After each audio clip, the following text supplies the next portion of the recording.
السلام علیکم. Loose talk کے ساتھ انور مقصود آپ کی خدمت. 3 سال سے آپ لوز ٹاک دیکھ رہے ہیں. یہ ایک طویل عرصہ ہے اور آپ نے اکثر دیکھا ہوگا کہ میں بلائے ہوئے مہمان کو نہیں پہچانتا، نہیں جانتا. کسی نہ کسی کی سفارش پہ مجھے بلانا پڑتا ہے.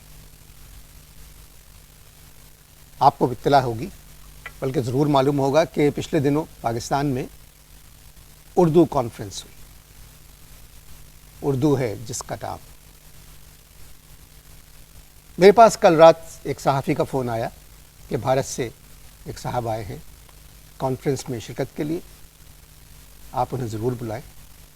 بہت معقول انسان دکھائی دے رہے ہیں. تو آج میرے مہمان اردو کانفرنس میں شرکت کے لیے بھارت سے آنے والے ایک شہری. السلام علیکم. وعلیکم السلام. آپ بھارت سے تشریف لائے ہیں؟ جی بے شک، بالکل درست فرمایا. آپ کا قیافہ خاص بالکل شدید نقطۂ خاص پر موجود ہے. واہ سبحان اللہ، بہت اچھی بات فرمائی آپ نے. جی ہاں، آمد ہماری بھارت ہی سے ہوئی بذریعہ واگا سپہر. اتنے طویل جواب کی ضرورت کیا تھی؟ آپ خالی جی بھی کہہ سکتے تھے. ایک تہذیب، ایک تمیز، ایک تمدن فقدان ہے. میزبانانہ ٹیلی ویژن کا فقدان ہے. اس قسم کی گفتگو اپنی حدود اور اپنے دائرے میں رہیے. گفتگو کا سلیقہ جان کہ گفتگو کس سلیقے سے کی جاتی ہے. بلا وجہ کسی مہمان کو بلا کر اس کی گفتگو میں کیڑے نکالنا یا عرف عام میں غلطیاں پکڑنے کی چندہ ضرورت نہیں ہے. یہ مشورہ نہیں، تاکید ہے. تاکید. بھارت کے بجائے تیرا وجود پاکستان میں کیوں نظر آ رہا ہے؟ معاف کیجیے گا، آپ کا وجود پاکستان میں کیوں نظر آ رہا ہے؟ تیرا بھی بہت شاعرانہ لگا. واہ واہ. لیکن اگر آپ اس کی گہرائی میں جائیں گے تو ایک سوال میرے ذہن کامل میں آیا کہ یہ کس قماش کی اردو ہے؟ بھائی تم بھی اس طرح کی گفتگو کر رہے ہو، میں تو چپ نہیں کہا. آپ سے تم سے تو ہونے لگی. دیکھیے، ہم اردو کانفرنس میں شرکت کے لیے ہندوستان سے تشریف لائے. ہم ان 10-12 اشخاص میں سے ہیں ہندوستان کے جو ویزے کو ویزا، زندگی کو زندگی، ضرورت کو ضرورت اور احمد فراز کو احمد فراز کہتے ہیں. آہا آہا، شستگی ملاحظہ فرمائیے. آپ ادیب ہیں. توبہ توبہ. یعنی ایک مہمان کو ہندوستان سے یہاں دعوت خاص دے کے بلا کر اس کے ادراک کو آپ پریشان کر رہے ہیں. توبہ توبہ. جی نہیں، ادیب نہیں ہے، جی نہیں. شاعر ہے. تہمت. کیا؟ تہمت. یہ تہمت ہے. یہ آپ کے ذہن کی اختراع ہے گویا. پھر کس حیثیت سے آپ اردو کانفرنس میں شرکت کے لیے آئے ہیں؟ اس لیے ہمیں یہاں پر دعوت خاص مرحمت کی گئی کہ ہم اردو بہت شستگی سے کہتے ہیں، گفتگو بڑی سلیقے سے کرتے ہیں. اردو کا انداز دل بری ہم سے پوچھیے. کس نے بلایا؟ خود چلے آئے. کانفرنس میں شرکت کی؟ ٹھیک طرح جواب دیں. کانفرنس میں شرکت کی؟ اب آپ اردو سے ہی نابلد ہیں. جو ہے اردو کا مختصر ترین لفظ ہے. یعنی اس کا مطلب یہ ہے کہ گھسے پٹے سوالات سے پرہیز، اجتناب کیجیے. تم نے ابھی کہا کہ اردو کانفرنس میں شرکت کے لیے آئے ہو.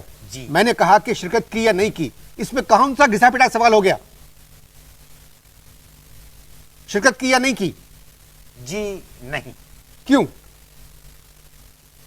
یعنی اردو کی جو کانفرنس تھی اس میں شرکت کے لیے ہمارے پاس سوٹ ندارت تھی، سوٹ نہیں تھا ہمارے پاس، اور اردو کانفرنس میں شرکت کے لیے سوٹ تو بہت ضروری، یعنی بقول ہمارے ایک محترم دوست کے کہ میر تقی میر، مرزا ہادی رسوا، مرزا اسد اللہ خان غالب، مومن خان مومن اور سودا کے بارے میں تو انہوں نے یہ تک فرما دیا کہ یہ حضرات بغیر 3 پوس سیٹ کے غسل خانے میں بھی تشریف نہیں لے جاتے۔ بغیر کس کے؟ معاف کیجئے گا، زبان پھسل گئی، 3 پیس سوٹ کو 3 پوس سیٹ کہہ گیا۔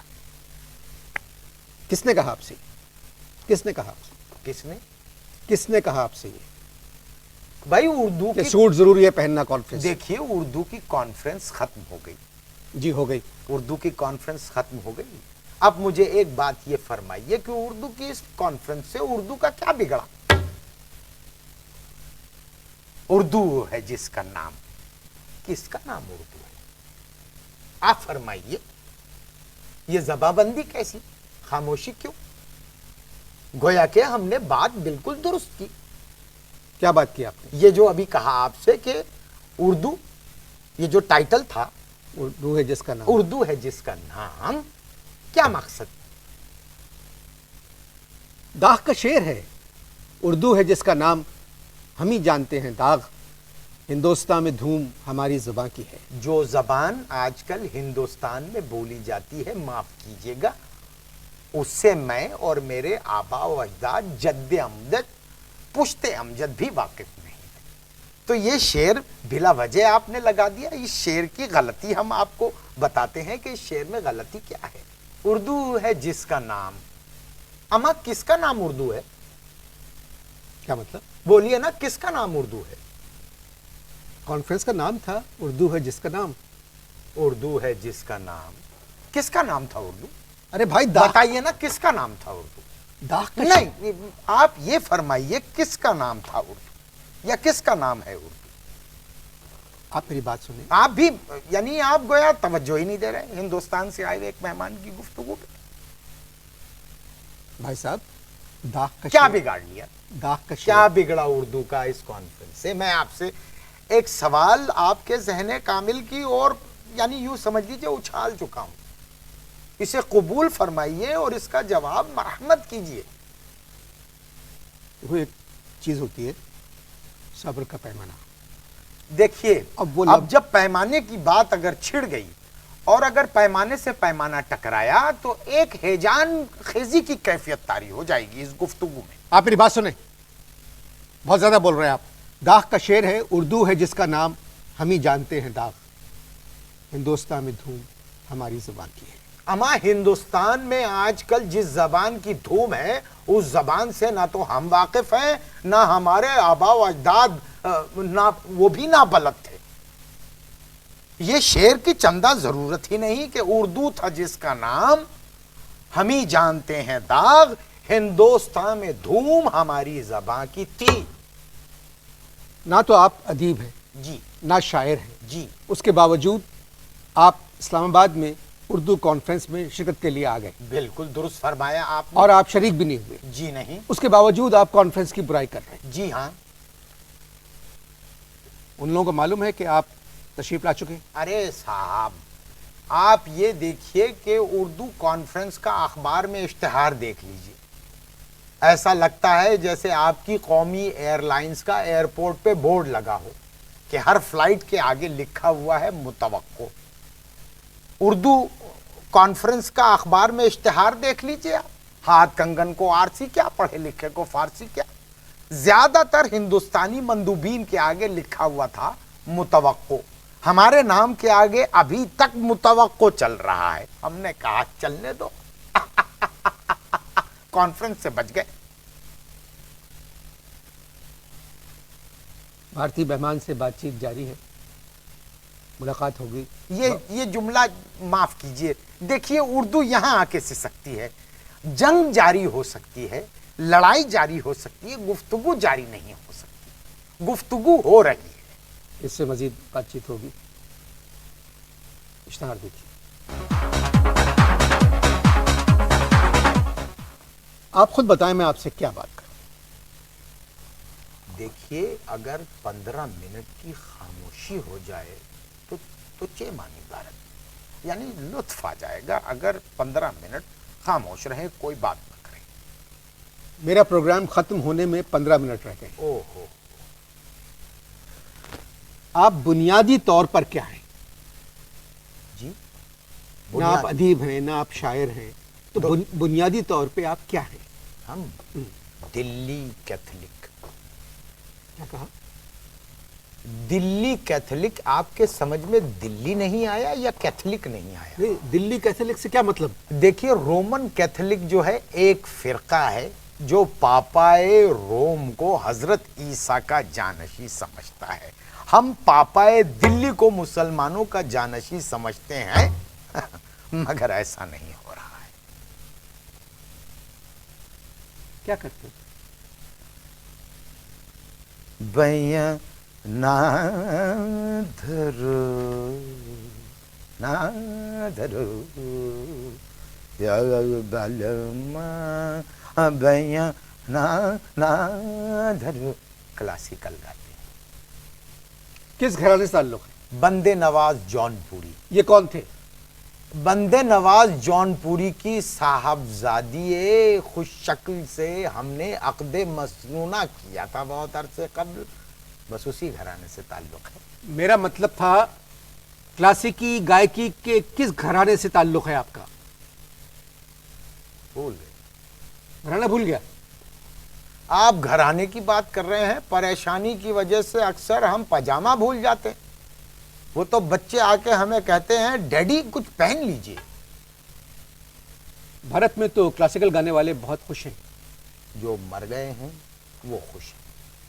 جو زندہ ہیں جن کو کلاسیکل نہیں آتا اور اچھی شکل صورت کے ہیں، خوش شکل ہیں، وہ بہت خوش ہیں. معمولی شکل صورت کے جو کلاسیکل سنگر ہیں عبرتناک زندگی گزار رہے ہیں. بچے ہیں کثیر. کثیر؟ کثیر کا مطلب ہے بہت، کافی، وافر مقدار میں، زیادہ. کیوں ہے؟ ارے بغیر کسی غیر ملکی امداد کے ہیں. آپ کو کوئی تکلیف ہے؟ نہیں، آپ کی بات چیت سے، آپ کے حلیے سے مجھے یہ اندازہ ہو رہا ہے کہ آپ کے پاس پیسہ نہیں ہے. تو کیوں کٹے پہ نمک چھڑک رہے ہیں آپ؟ کیا مطلب؟ میرا مطلب ہے اس طرح کی بات کر کے کیوں آپ ہمیں تکلیف دے رہے ہیں؟ ویسے معاف کیجئے گا، یہ جو آپ کا انداز تخاطب ہے اردو کا بہت ہی مایوس کن اور بہت ہی مبہوم ہے. یعنی آپ کی اردو، معاف کیجئے، کوئی بہت اچھی نہیں ہے. یعنی ہم اس نتیجہ خاص پہ پہنچے کہ آپ کی اردو تو جاوید اختر سے بھی کمزور ہے.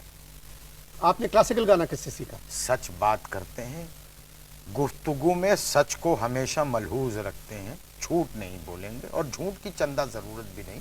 ہم نے کلاسیکل گانا ایک جمعدارنی سے سیکھا. کیا کہہ رہے ہیں آپ؟ میں وہی کہہ رہا ہوں جو آپ کی سماعت میں گھس رہی ہے. جو میں کہہ رہا ہوں وہ سچ کہہ رہا ہوں کہ ہم نے کلاسیکل گانا ایک جمعدارنی سے سیکھا. اب قصہ کامل یہ ہے کہ ہمارے پڑوس میں آگرہ کے استاد رہتے تھے. ان کے یہاں یہ جمعدارنی کام کیا کرتی تھی، بلکہ ان کے گھر کی صفائی کیا کرتی تھی.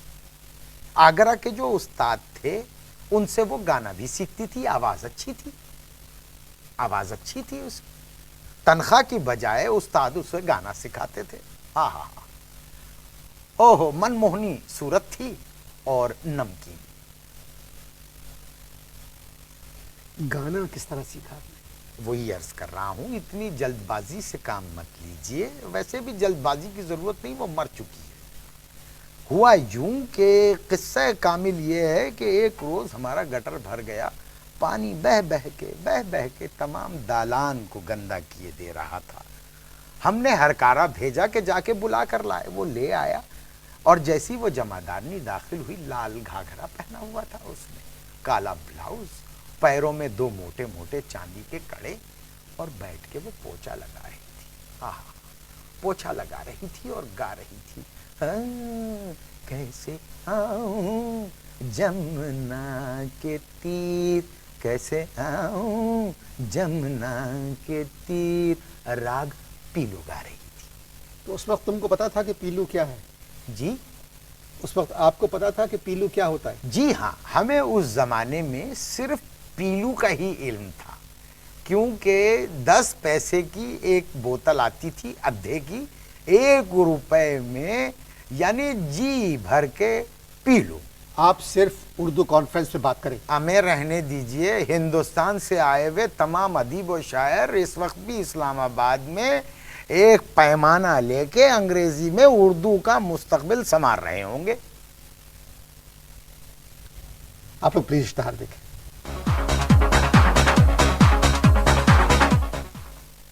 جی، اشتہاروں سے پہلے آپ بتا رہے تھے کہ آپ نے آپ کی جمعدارنی جو استاد تھی ہماری، استانی تھی ہماری۔ جی جی ایک ہی بات میں معافی چاہتا ہوں، جی آپ کی استاد نے وہ گانا گا رہی تھی پیلو میں، ٹھمری کیسے آؤں جملہ کے تیر، تو وہ آپ نے سنی؟ اصل میں وہ جب پورا پانی دالان میں آ گیا، بہتے ہوئے تو پوچھ رہی تھی اور گا رہی تھی، کیسے آؤں جمنا کے تیر، کیسے آؤں۔ جی جی میں چونکا، میں نے کہا کہ بھائی بھلا کی آواز ہے، بہت خوبصورت گاتی ہے۔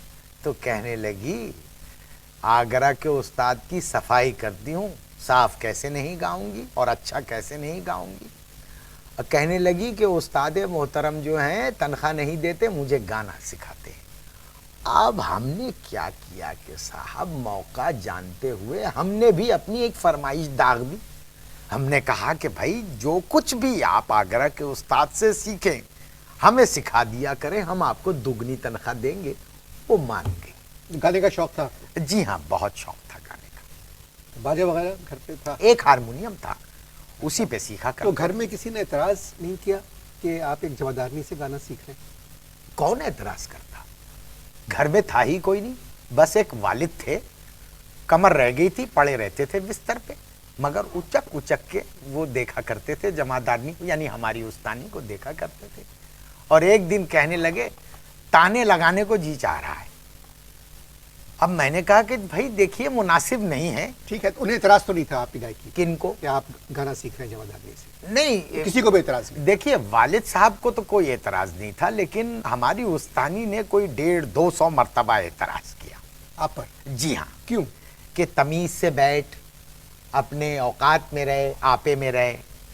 اب ہمارا کیا تھا کہ ایک تان لگاتے تھے اور آ جاتے تھے درت پہ۔ تو بعد میں انہوں نے اس کا یہ طریقہ کار نکالا کہ جھاڑو رکھ کے ہمیں گیت سکھانے لگی، اور پھر بعد میں تھوڑا اور وقت جب گزرا تو وہ اس پہ بیٹھ جایا کرتی تھی تخت پہ، ہمیں نیچے بٹھاتی تھی اور جھاڑو ان کے ہاتھ میں ہوتی تھی اور گانا سکھاتی تھی۔ تو آپ سال 1.5 سال آپ کیا کرتے تھے؟ کون؟ آپ کیا کرتے تھے؟ ہم بتا رہے ہیں نا کہ ہم پھر سال 1.5 سال تک ہم دونوں مالکوس گایا کرتے تھے۔ آپ کیا کرتے تھے؟ دیکھیے اگر آپ میری جگہ ہوتے تو آپ بھی وہی کرتے جو میں کرتا تھا، کہ ہم دونوں جو ہیں وہ کافی دیر تک گانا سیکھنے اچھا، کے تو آپ نے گانا سیکھ مالکوس بول آپ کے آپ لوگ گاتے مالکوس تھے، گاتے۔ پیلو آپ کو پہلے پتا تھا؟ جی ہاں۔ تو پھر اس کے بعد یہ ہوا کہ کلکتے سے ایک ریکارڈنگ کمپنی نے ہماری استانی کو بلوا لیا، ان کی آواز بہت خوبصورت تھی، وہ کلکتے سدھار گئی، مطلب چلی گئی، اور ہم دلی کی محفلوں میں گانے لگے۔ ہاں، کیا یاد دلا دیا۔ تو آپ کا گانا سن کر دلی والے کیا کہتے تھے؟ کہتے تھے بھائی بڑی صفائی ہے تمہارے گانے میں۔ اب ان کم بختوں کو کون سمجھاتا کہ بھائی ہماری استانی کون تھی، گانے میں صفائی تو آنی تھی۔ پھر آپ نے بندے نواز جونپور والے کی بیٹی سے شادی کی، عقد تو مسنونہ آپ کر کی بیگم کو گانے کا شوق تھا؟ جی نہیں، انہیں چندہ گانے کا شوق نہیں، نہ گھومنے پھرنے کا شوق، نہ اچھے لباس کا شوق، نہ زیورات کا شوق، پھر کس چیز کا شوق تھا؟ بس اولاد کی تمنا سے بھری ہوئی تھی۔ 16 بچے پیدا ہوئے، اس کے بعد وہ اس دنیا سے رخصت ہوئی، اللہ انہیں غریق رحمت کرے۔ تڑکے میں صرف 16 اولادیں چھوڑ گئی۔ 16 بچے؟ جی بہت ہوتے ہیں۔ جی ہاں۔ کیا ان کا مستقبل ہے بھارت میں؟ ارے صاحب، لوک سبھا کے جس ممبر کی طرف ہو جائیں اس کی سیٹ پکی۔ ویسے آپ کو اردو کانفرنس میں جانا چاہیے تھا. وقت صرف اپنی زندگی کے بارے میں آپ بتاتے نا کہ آپ کی زندگی کیسے گزری ہے، تو یہ اردو ادب کے لیے ایک بہت بڑی بات ہوتی ہے. زندگی کامل خاص میں انسان کے ادراک جب پرواز کرتے ہوئے کسی ملک کی سرحدوں سے گزرتے چھوڑ ہوئے دیں چھوڑ دیں، اس طرح کی باتیں تو بہت ہوئی ہوں گی. وہ بات سنو، اپنی کہانی لکھو اور ٹیلی ویژن والوں کو یا فلم والوں کو دو. یہ جمع آدمی والی. جی یعنی گویا کہ اس پہ ایک بائسکوپ بھی بن سکتا ہے. ضرور بنائیے اور یہ فلم ہٹ ہوگی. ہٹ ہوگی. ہٹ کا کیا مطلب ہے اردو میں؟ کامیاب. کامیاب. بہت بہت شکریہ. مناسب.